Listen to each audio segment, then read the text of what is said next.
Hi, this is Michelle over at Hesketh Emporium, and today I wanted to just show you how to wind a bobbin and to thread a Viking Husqvarna, and it is a model 5210. So it's fairly old, probably from the 70s. I'll have to look up the serial number.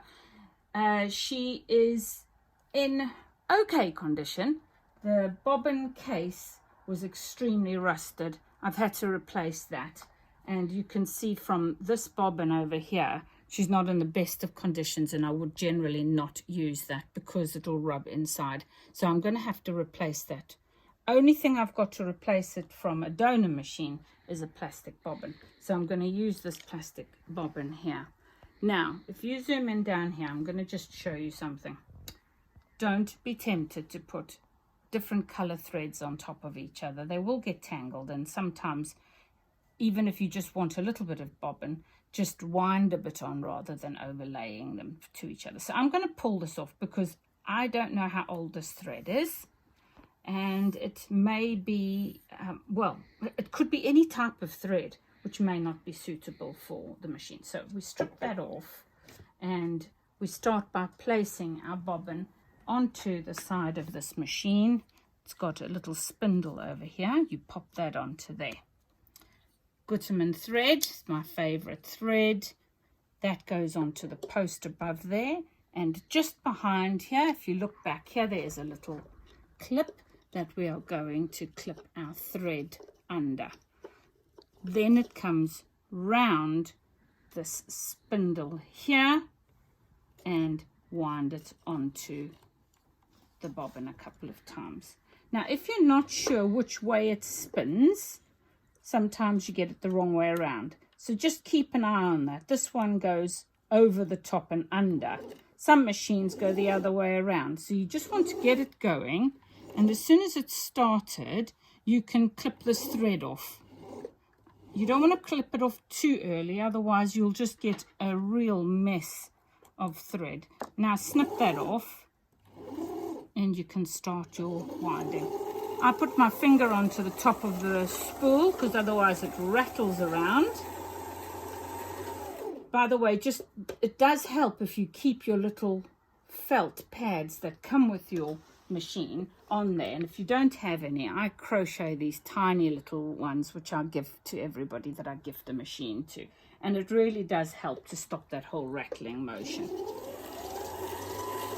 Now, if that tension is correct, this should wind this bobbin up absolutely 100% the right tension for your sewing machine. But one of the things I do is, once I'm done, unclip that. It'll disengage the bobbin winder, which is really useful. You can press your fingernail into the bobbin, and it needs to be quite firm. If you've got a very spongy bobbin, you really do need to rewind it or use it for your top thread instead. Okay, so this is the bobbin case. We're going to first set that into the machine. And to do that, you have your bobbin held like this in a P shape. You then have your bobbin case the way it goes into the machine, and you engage the two together. Your thread, if you zoom in here, needs to go through that little slot, and then you pull it so that it goes behind this wire spring. That is now ready to go into the machine just like that. This bobbin has a little spring here which you grip. That stops it falling out, your bobbin falling out. And that is similar on some machines, but on other machines it's a tab that you pull out. You then click that into place in your machine, and you are ready to wind and thread your machine. Okay, so if we now come over to this side, and you can then watch as we thread the machine itself. Different color. The reason we're doing the different color is so that you can see if there's a tension issue, which end of the machine it is, whether it's the top thread that's causing the tension issue or the bobbin thread. And that's one way to be able to tell quite easily. So place your thread onto the spool, clip behind here, go down between your tension plate, under and back up through that hook. Now this machine does not have a slot here for you to simply slot your thread in. You do need to thread through the hole. So through the hole and back down, curl it round this little pigtail looking thing, and then behind that bar on your needle.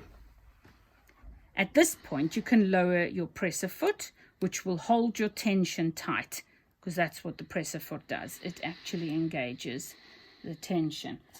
Snip your thread at a 45-degree angle and thread your sewing machine needle from front to back. Pull it towards the back. Raise your presser foot again and you now have your top threaded.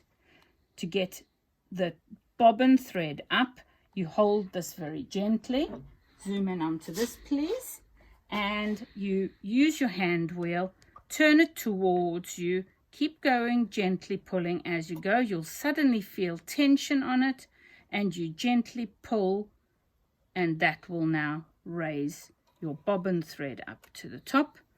And you grab both threads and put them behind your wheel. Close up your case, and you are ready to sew. So that is how you thread a Viking 5210, very similar on a lot of these older vintage machines, but use that as a guide. And good luck. Thank you for joining me. Bye.